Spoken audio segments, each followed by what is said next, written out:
आज हम देख रहे हैं एक ऐसी कहानी जहां पूरी दुनिया के लिए ये ऑलमोस्ट कंफर्म हो चुका है कि अर्थ डिस्ट्रॉय होने वाली है, सब कुछ खत्म होने वाला है। लेकिन इस सब के बीच एक लड़की है जिसके अंदर अभी भी होप की एक छोटी सी रोशनी जिंदा है। क्या वो इस होप के दम पर पूरी दुनिया को बचा पाएगा या नहीं, चलो देखते हैं। तो कहानी की शुरुआत होती है फ्रैंक नाम के एक लड़के से जो काफी इंटेलिजेंट और स्मार्ट होता है। उसे नए नए इनोवेशंस करना बहुत पसंद होता है। इसी पैशन में उसने एक जेट पैक बनाया होता है जिसके थ्रू वो आसमान में उड़ सकता है। फ्रैंक अपना जेट पैक लेकर डेविड मक्स नाम के एक बड़े इनोवेटर के पास जाता है।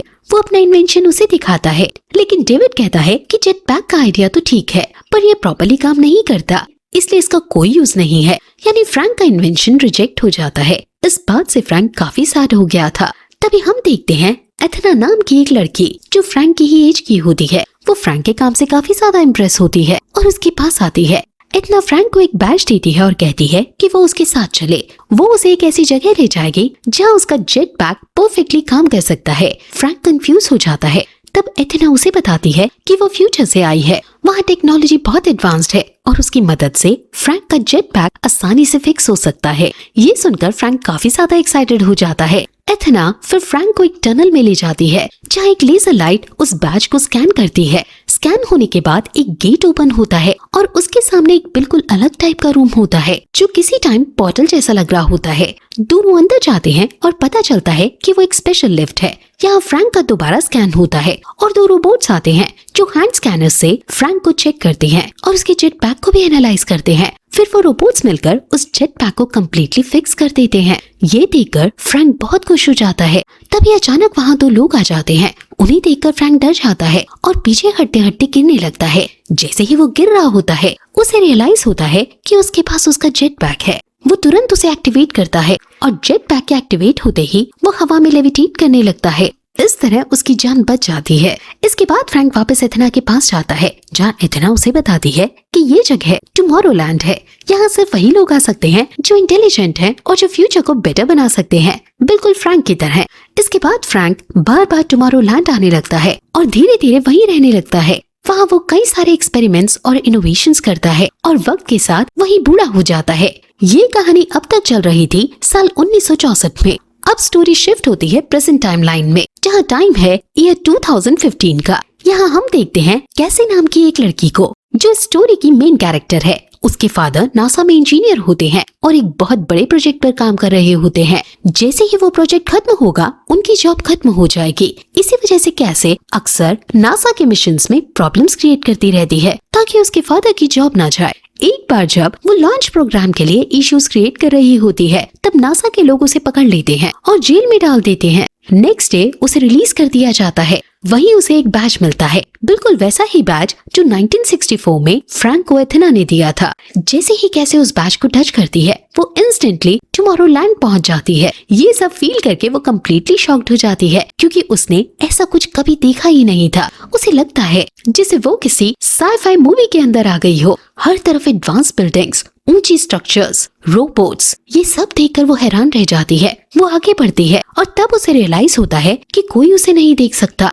जैसे वो इनविजिबल हो। वो इस नए वर्ल्ड को एक्सप्लोर कर ही रही होती है कि तभी उसके बैज में एक काउंटडाउन स्टार्ट हो जाता है जो इंडिकेट करता है कि उसे अपने रियल वर्ल्ड में वापस जाना होगा। जैसे ही बैज की एनर्जी खत्म होती है कैसे वापस अपने रियल वर्ल्ड में आ जाती है। उसे समझ नहीं आता कि अभी उसके साथ क्या हुआ। फिर वो तुरंत अपने भाई के साथ बैठकर इंटरनेट पर उस बैज के बारे में सर्च करने लगती है। काफी रिसर्च के बाद उसे एक एड्रेस मिलता है जहाँ शायद ऐसे बैजेस के बारे में इंफॉर्मेशन मिल सकता है।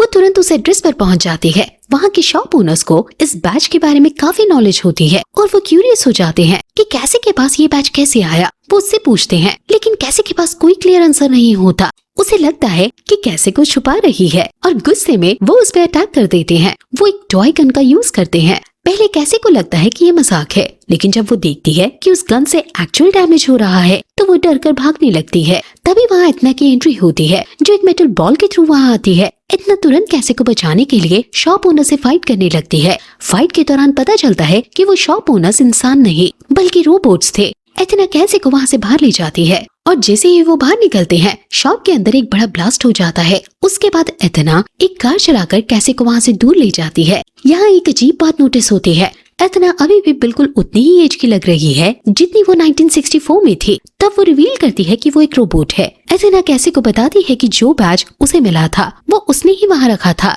वो कैसे को रिक्रूट करने आई है और उसका मिशन है उसे टुमारोलैंड ले जाना।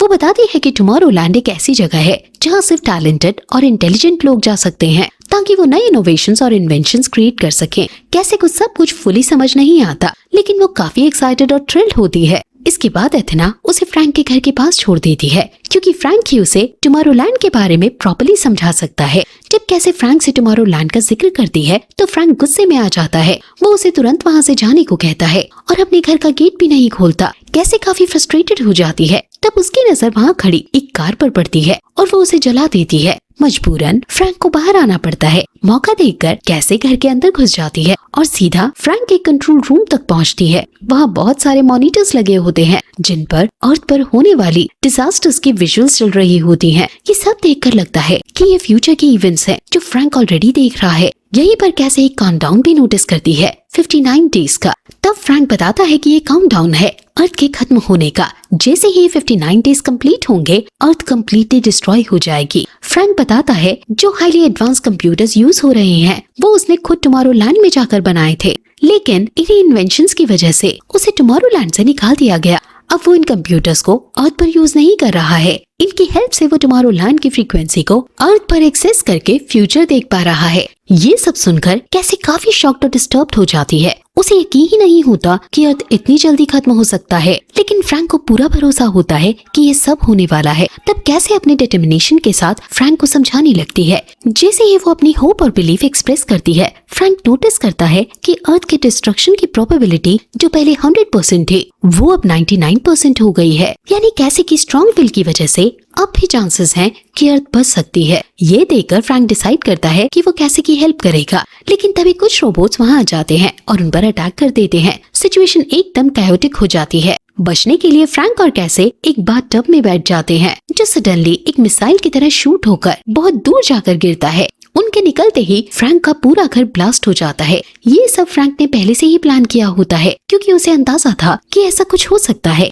यहीं पर फ्रैंक की मुलाकात फिर से एथना से होती है, लेकिन फ्रैंक उसे देखकर बिल्कुल खुश नहीं होता। बचपन में फ्रैंक और एथना काफी क्लोज थे और फ्रैंक कहीं ना कहीं उसे पसंद भी करने लगा था, लेकिन एथना ने कभी नहीं बताया कि वो एक रोबोट है। जब फ्रैंक को ये सच किसी और से पता चला तो उसे ये एक धोखा लगा। तब से दोनों के बीच टेंशन बनी हुई है और अब भी उनके बीच आर्ग्यूमेंट्स होने लगते हैं। फिर एथना बताती है कि जितने भी बैजेस थे उन सबको डिस्ट्रॉय कर दिया गया है ताकि कोई भी ह्यूमन टुमारोलैंड ना पहुंच सके, लेकिन एथना ने उनमें से 12 बैजेस चुरा कर बचा लिए थे और उनमें से जो लास्ट बैच था वो उसने कैसे को दिया। एथना को पूरा बिलीव है कि कैसे ही वो इंसान है जो सब कुछ बचा सकती है क्योंकि वो इंटेलिजेंट भी है और उसके अंदर स्ट्रॉन्ग होप भी है। इसी वजह से टुमारोलैंड के लोग यानी वहाँ के रोबोट्स कैसे और एथना को मारना चाहते हैं और क्योंकि फ्रैंक अब उनके साथ है वो भी उनका टारगेट बन चुका है। अब ये तीनों मिलकर पहुँचते हैं पेरिस के एफिल टावर पर। यहाँ एक बड़ा रिवील होता है कि एफिल टावर सिर्फ एक टूरिस्ट प्लेस नहीं है बल्कि एक मैसिव एंटीना है जिसके थ्रू टुमारोलैंड तक एक्सेस किया जा सकता है।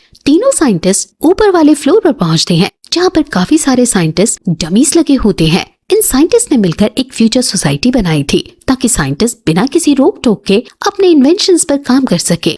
इस सोसाइटी का नाम रखा गया था टुमारोलैंड, जो अब एक अलग डायमेंशन में एग्जिस्ट करता है ताकि नॉर्मल ह्यूमंस वहाँ इंटरफेयर ना कर सके और अब एफिल टावर की मदद से वहाँ जाया जा सकता है। इन साइंटिस्ट ने पहले ही प्लान बना लिया था कि अगर कभी जरूरत पड़ी तो वो फ्यूचर में शिफ्ट हो जाएंगे टुमारोलैंड में। यहाँ वो एक मशीन देखते हैं जिसके थ्रू टुमारोलैंड का पोर्टल ओपन किया जा सकता है। फ्रैंक उस मशीन को एक्टिवेट करता है। जैसे ही मशीन स्टार्ट होती है जमीन के नीचे से एक फ्लाइंग ऑब्जेक्ट एक रॉकेट बाहर निकलता है और एफिल टावर 2 हिस्सों में स्प्लिट हो जाता है।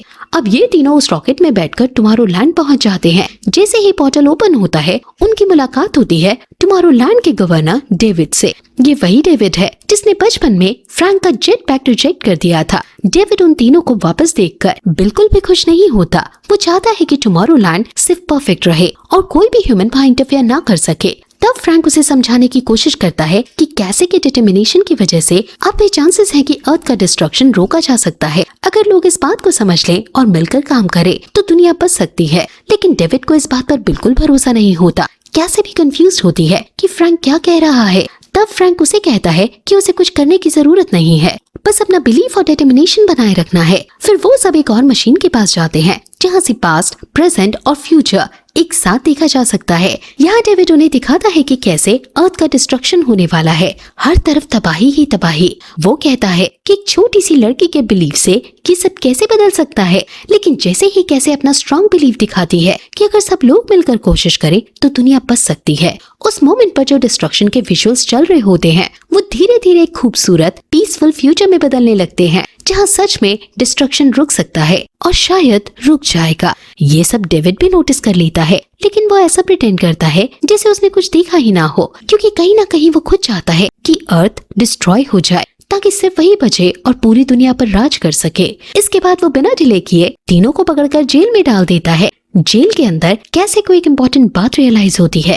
वो समझ जाती है कि जो मशीन उन्होंने अभी देखी थी वो सिर्फ फ्यूचर देखने के लिए नहीं है, असल में वो मशीन टुमारोलैंड से फ्रीक्वेंसीज के थ्रू अर्थ पर लगातार नेगेटिव इमेजेस और डिस्ट्रक्शन के सिग्नल्स भेज रही है। इसी वजह से अर्थ पर जो पावरफुल लोग हैं, अथॉरिटीज हैं, उन्हें भी वही दिख रहा है। वो भी यही मान चुके हैं कि अर्थ का डिस्ट्रक्शन इनएविटेबल है। इतनी सारी नेगेटिव इमेजेस और डेटा कंज्यूम करने के बाद उनका बिलीफ ही टूट चुका है। उन्हें लगता है कि चाहे वो कुछ भी कर ले, अर्थ को नहीं बचा सकते। कैसे समझाती है कि अगर यहाँ से ये नेगेटिव सिग्नल्स भेजना बंद हो जाएं, तो लोगों का बिलीफ वापस आ सकता है, और अगर लोग बिलीव करना शुरू कर दें तो वो कोशिश भी करेंगे, और सिर्फ कोशिश ही सब कुछ बदल सकती है। वो ये सब फ्रैंक को एक्सप्लेन करती है। फ्रैंक ध्यान से सुनता है और उसे भी ये बात सही लगने लगती है। कैसे समझाती है कि अगर सब कुछ ठीक करना है तो सबसे पहले उस मशीन को बंद करना होगा जो लगातार अर्थ पर नेगेटिव सिग्नल्स भेज रही है। अगर ये सिग्नल्स रुक जाएं, तो ह्यूमैनिटी दोबारा पॉजिटिव डायरेक्शन में सोचना शुरू कर सकती है। फिर तीनों मिलकर डेविड को भी ये बात समझाने की कोशिश करते हैं, लेकिन डेविड मानने को तैयार ही नहीं होता। वो कहता है कि ह्यूमंस खुद ही अपनी डिस्ट्रक्शन चाहते हैं, हम चाहे कुछ भी कर लें, कुछ नहीं बदलने वाला। वो एक्सप्लेन करता है कि अर्थ पर ऑलरेडी इतने सारे वार्निंग साइंस दिख रहे हैं। क्लाइमेट चेंज बढ़ रहा है, ग्लोबल वार्मिंग इंक्रीज हो रही है, ग्लेशियर्स मेल्ट हो रहे हैं, लेकिन इन सब के बावजूद भी ह्यूमंस कुछ नहीं कर रहे। उन्हें कोई फर्क ही नहीं पड़ता। उन्हें बस अपनी लाविश लाइफ जीनी है, अपने लिए कंफर्टेबल दुनिया बनानी है, चाहे उसका रिजल्ट कुछ भी हो, चाहे उससे फ्यूचर कम्प्लीटली डिस्ट्रॉय ही क्यों ना हो जाए। डेविड कहता है कि जब लोग खुद ही अपनी बर्बादी इग्नोर कर रहे हैं तो हम क्या कर सकते हैं। ये सब सुनने के बाद फ्रैंक, एथेना और कैसे काफी ज्यादा डिसअपॉइंटेड हो जाते हैं। तब डेविड वापस उन तीनों को अर्थ भेजने का डिसीजन लेता है। जाने से पहले डेविड फ्रैंक से हैंडशेक करता है, लेकिन इसी मोमेंट का यूज करते हुए फ्रैंक सीक्रेटली डेविड के सिस्टम के कुछ बटन्स प्रेस कर देता है, जिससे डेविड को डैमेज होता है। इसे डिस्ट्रक्शन का फायदा उठाकर एथेना बाकी रोबोट से लड़ने लगती है ताकि वो उन्हें रोक सके। यहाँ एक इंटेंस फाइट शुरू हो जाती है। साथ ही फ्रैंक और डेविड के बीच भी अलग से फाइट चल रही होती है, जिसके दौरान वो दोनों पोर्टल के थ्रू अर्थ पर आ जाते हैं। ये जगह काफी सुनसान होती है। वहाँ टुमारोलैंड के अंदर कैसे के हाथ एक पावरफुल बॉम्ब लग जाता है कि इस बॉम्ब से उस मशीन को डिस्ट्रॉय करेगी, ताकि अर्थ पर जाने वाले सारे नेगेटिव सिग्नल्स हमेशा के लिए बंद हो जाएं। जैसे ही वो बॉम्ब यूज करने वाली होती है, डेविड के रोबोट्स उसे रोकने की कोशिश करते हैं, लेकिन कैसे तब तक बॉम्ब एक्टिवेट कर चुकी होती है और वो कुछ ही सेकंड्स में ब्लास्ट होने वाला होता है। तभी एथेना परफेक्ट टाइमिंग पर बॉम्ब उठाकर उसे टुमारोलैंड से बाहर फेंक देती है, जो सीधा अर्थ की तरफ चला जाता है। अर्थ पर जहाँ फ्रैंक और डेविड लड़ रहे होते हैं, वो दोनों बॉम्ब को देकर तुरंत भागने लगते हैं। अपनी जान बचाने के लिए वो दोबारा टुमारोलैंड की तरफ दौड़ते हैं। लास्ट मोमेंट पर ब्लास्ट होने से जस्ट पहले डेविड और फ्रैंक किसी तरह से वापस टुमारोलैंड पहुंच जाते हैं, लेकिन एक्सप्लोजन की वजह से डेविड एक बड़े से मलबे के नीचे दब जाता है और हिल भी नहीं पाता। इसी बीच एथेना फ्यूचर सीइंग मशीन में देखती है कि डेविड अभी फ्रैंक पर गन चलाने वाला है। फ्रैंक को बचाने के लिए एथेना बिना सोचे उसके सामने आ जाती है और वो गोली एथेना को लग जाती है। फ्रैंक उसे बचाने की कोशिश करता है, लेकिन एथेना उसे रोक देती है। वो समझ चुकी होती है कि उसका कोर कम्प्लीटली डिस्ट्रॉय हो चुका है और अब उसे रिवाइव करना मुमकिन नहीं है। इस मोमेंट पर पहली बार एथेना अपनी फीलिंग्स फ्रैंक के सामने रिवील करती है। वो कहती है कि वो भी उसे पसंद करती है। जब वो फ्रैंक से पहली बार मिली थी, तब उसने ऐसे इमोशंस फील किए जो उसकी प्रोग्रामिंग में कभी लिखे ही नहीं गए थे। इसी वजह से वो खुद भी कंफ्यूज थी। वो ये भी बताती है कि उसने कभी अपनी आइडेंटिटी इसलिए रिवील नहीं की क्योंकि टुमारोलैंड में फ्रैंक उस पर पूरा ट्रस्ट करता था। अगर उसका विश्वास टूट जाता तो शायद फ्रैंक वहाँ से दूर चला जाता और अपने स्किल्स और इनोवेशंस को इतना डेवलप नहीं कर पाता। ये सब सुनकर फ्रैंक समझ जाता है कि एथेना ने जो भी कुछ किया सब उसके लिए किया था और वो भी उसे उतना ही पसंद करता था। लेकिन अब ये सब कहने का कोई मतलब नहीं बचता क्योंकि एथेना का एंड ऑलमोस्ट सर्टेन होता है। एथेना कहती है कि वो अपना सेल्फ डिस्ट्रक्शन मोड एक्टिवेट करेगी। इससे एक पावरफुल ब्लास्ट होगा जो उस मशीन को डिस्ट्रॉय कर देगा और सारी प्रॉब्लम्स वहीं खत्म हो जाएंगी। फ्रैंक ये नहीं चाहता लेकिन वो समझ आता है कि अर्थ को बचाने के लिए ये जरूरी है। वो अपना वही जेट पैक पहनता है जो उसने बचपन में बनाया था और एथेना को लेकर उस मशीन के टॉप तक पहुंच जाता है। कुछ ही देर में एथेना अपना सेल्फ डिस्ट्रक्शन मोड एक्टिवेट करती है और एक मैसिव ब्लास्ट होता है। इस ब्लास्ट में एथेना डिस्ट्रॉय हो जाती है और वो पूरी मशीन भी खत्म हो जाती है जो अर्थ पर नेगेटिव सिग्नल्स भेज रही थी। साथ ही जो डेविड वहाँ मलबे के नीचे फंसा होता है उसकी भी वहीं डेथ हो जाती है। यानी अब स्टोरी का विलन खत्म हो चुका है। इसके बाद कैसे वापस अपने फादर और भाई के पास जाती है। वो अपने फादर को भी टुमारोलैंड ले आती है क्योंकि वो भी एक इंजीनियर होते हैं और वहाँ कंट्रीब्यूट कर सकते हैं। जैसे एथेना ने कैसे को बैच दिया था वैसे ही कैसे अब और भी इंटेलिजेंट और टैलेंटेड लोगों को बैचेस देने लगती है ताकि वो टुमारोलैंड आकर नए इनोवेशंस और एक्सपेरिमेंट्स कर सके। सबकी मेहनत के बाद 60 दिन के बाद भी अर्थ डिस्ट्रॉय नहीं होती बल्कि धीरे धीरे दुनिया एक बेटर जगह बनने लगती है। और इसी के साथ ये कहानी यहीं खत्म होती है। ये स्टोरी हमें ये सिखाती है कि अगर हम होप छोड़ देते हैं तो शायद हम कुछ भी नहीं कर पाएंगे, लेकिन एक छोटी सी होप की किरण भी काफी होती है जो इम्पॉसिबल को भी पॉसिबल बना सकती है। बस जरूरत है उस होप को संभाल कर रखने की और लगातार कोशिश करते रहने की।